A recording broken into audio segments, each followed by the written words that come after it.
Okay Telugu view పాయింట్కి తిరిగి స్వాగతం. కాంగ్రెస్కి వేరే శత్రువులు అవసరంలా, తనకు తనే శత్రువు. ఇప్పుడు జరుగుతుంది అదే. ఇండీ కూటమి విచ్ఛిన్నానికి కాంగ్రెస్ ఒంటరి కావటానికి ఒంటెత్తు పోకడ ధోరణి. ఏంటి ఆ ధోరణి? ఎజెండాని, బీజేపీని అటాక్ చేసే ఎజెండాని సొంతగా సెట్ చేసుకుంది. మిగతా ఇండీ కూటమి భాగస్వామ్య పార్టీలు దాన్ని ఫాలో కావాలని అనుకుంటుంది. అదే విచ్ఛిన్నానికి కారణం అవుతుంది. అసలు ఏంటి ఎజెండా? కాంగ్రెస్ ఎజెండా ఏంటో ఒక్కసారి చూసేటట్టయితే ఆశ్చర్యంగా ఉంది. ఆ తెలుగులో ఆ ఉంటుంది కదా, ఆ అక్షరాన్ని ఆయుధంగా చేసుకుందండి. ఆ అక్షరం అదాని, అమిత్ షా, అంబేద్కర్. తర్వాత వస్తాను, నాలుగో ఆ కూడా చేరుతున్న తర్వాత. ఏంటి ఆలంటే, అదానీని ముందుగా టార్గెట్ చేసింది, అదానీని, అమిత్ షాని. కారణం ఒకటి, దీంట్లో అంతర్లీనంగా ప్రతి వాళ్ళకి అర్థమవుతుంది. డైరెక్ట్గా మోడీని టచ్ చేయకుండా అటు అదానీని ఇటు అమిత్ షాని టచ్ చేస్తే మోడీని దెబ్బతీయొచ్చు అనేటువంటి వ్యూహం ఎత్తుగడ. ఎందుకంటే డైరెక్ట్గా మోడీని టచ్ చేయడానికి అత్యంత పాపులర్ లీడర్ ఇప్పటికి కూడా దేశంలో. అంతకుముందు తీసుకున్నటువంటి స్ట్రాటజీస్ బెడిచుకుంటున్నాయి.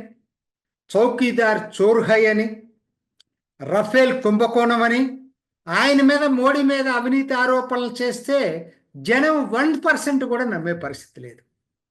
సో అది వదిలిపెట్టి తర్వాత అదానీని టార్గెట్ చేయటం మొదలుపెట్టారు.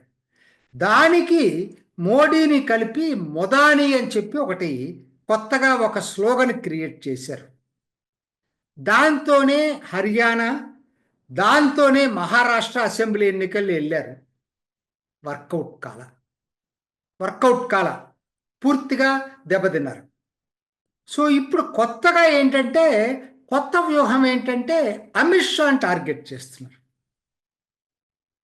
అమిత్ షా రాజ్యసభలో మాట్లాడిన ప్రసంగాన్ని పూర్తి ప్రసంగం కాకుండా ముక్కలు చేసి పట్లర్ దీన్ని హైలైట్ చేసి అంతవరకే వైరల్ చేస్తూ ఉన్నారు.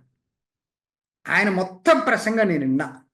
అంబేద్కర్ని ఆకాశానికి ఎత్తాడు అమిత్ షా.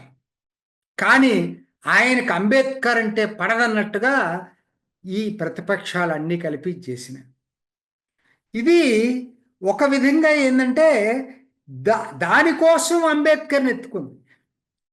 మర్చిపోవద్దు, ఇది అమిత్ షాని టార్గెట్ చేయటం, మోడీని టార్గెట్ చేయడం కోసం అంబేద్కర్ని ఎత్తుకుంది, ఆకాశానికి ఎత్తింది. అయితే అంబేద్కర్ విషయంలో గతంలో కాంగ్రెస్ చేసిన పాపాలే దానికి శాపాలుగా మారుతాయి. ఎందుకంటే అసలు అంబేద్కర్ బతికున్నప్పుడు, అంబేద్కర్ చనిపోయిన తర్వాత ఏం గౌరవం కాంగ్రెస్ అంబేద్కర్కి ఇచ్చింది, ఇది ఇప్పుడు తెలుస్తూ ఉంది. చరిత్రని తవ్వి తీసే కొద్దీ కాంగ్రెస్ యొక్క పాపాలు ఒక్కొక్కటి అంబేద్కర్ విషయంలో బయటపడతా ఉన్నాయి. సో చివరికి అంబేద్కర్ అవసరానికి వాడుకుందాం అనుకుంది, ఇది వాళ్ళకి ఉపయోగపడుతుంది అనుకుంటే ఇది కూడా కాంగ్రెస్ చరిత్ర, మకిల చరిత్రని ప్రజల ముందు పెట్టబోతా ఉంది. సరే అయినా అనుకుందాం, మొదలుపెట్టిన అసలు ఇప్పుడు ఇది ఏ మేరకు సక్సెస్ అవుతుందో ఒక్కసారి చర్చించుకుందామండి, ఇంకొంచెం లోతుగా వెళ్ళి. ఇండీ కూటమి కాంగ్రెస్కి ఇవాళ దానంతట అదే దేశంలో బీజేపీకి ప్రత్యామ్నాయంగా ఎదిగేటువంటి శక్తి లేదనేది అర్థమైపోయింది.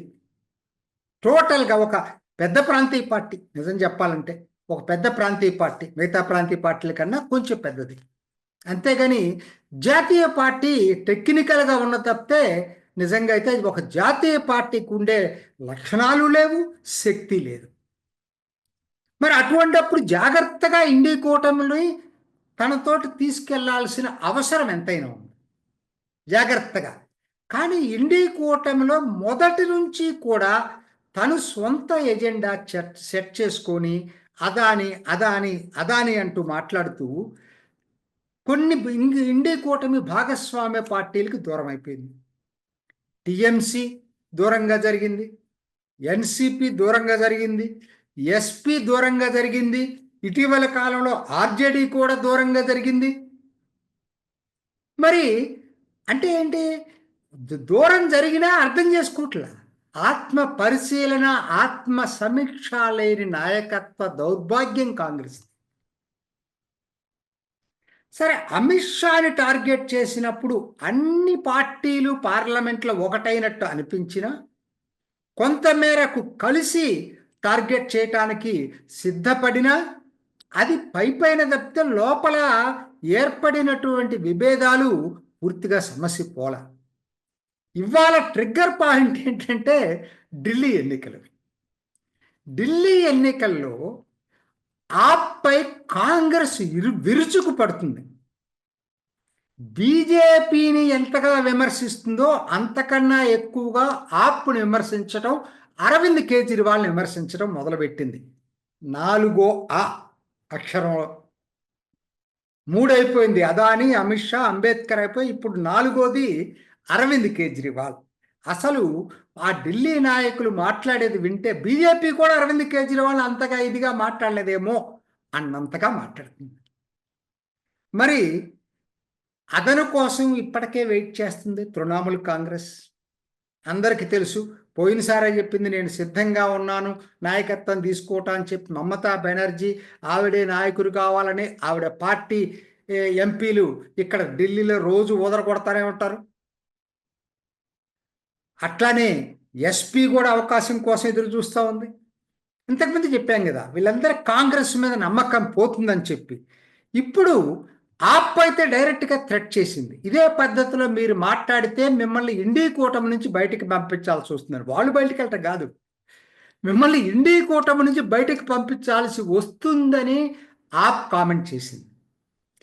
అంటే అర్థం ఏంటి, వాళ్ళకి చాలా ధైర్యం ఉంది. అన్ని పార్టీలు కలిసి వస్తాయి కాంగ్రెస్ని బయటకు పంపించడానికి అని చెప్పి ఆప్కి నమ్మకం ఏర్పడింది, ధైర్యం ఏర్పడింది. అందుకని జరగబోతుంది ఆప్ బయటికి వెళ్ళటం కాదు, జరగబోతున్న పరిణామాలు చూస్తూ ఉంటే కాంగ్రెస్ని బయటకు పంపించటానికి ఇండి కూటమి పార్టీలన్నీ ఒకటైనా ఆశ్చర్యం లేదు. It is a developing story. పూర్తిగా ఇంకా 2-3 రోజుల్లో ఇంకొంచెం ముందుకెళ్తుంది. చివరికి ఇది కాంగ్రెస్ ముక్త ఇండి కూటమిగా పరిణామం చెందే అవకాశాలు మెండుగా ఉన్నాయి. అందుకే అంటారు, కాంగ్రెస్ తన గొయ్యిని తనే తవ్వుకుంటుంది, వేరే వాళ్ళు తవ్వాల్సిన అవసరం లేదు. ఇది ఈనాటి ఓకే తెలుగు వ్యూ పాయింట్. మరొక ఎపిసోడ్లో మళ్ళీ కలుసుకుందాం. నమస్తే. చూసారు కదండి, మరి ఈ వీడియో కనుక మీకు నచ్చినట్లయితే ఒక లైక్ కొట్టేసి మీ అభిప్రాయాన్ని కూడా కామెంట్ బాక్స్లో తెలియజేస్తూ ఇలాంటి ఇంట్రెస్టింగ్ అప్డేట్స్ కోసం మా ఛానల్ని సబ్స్క్రైబ్ చేసుకోండి.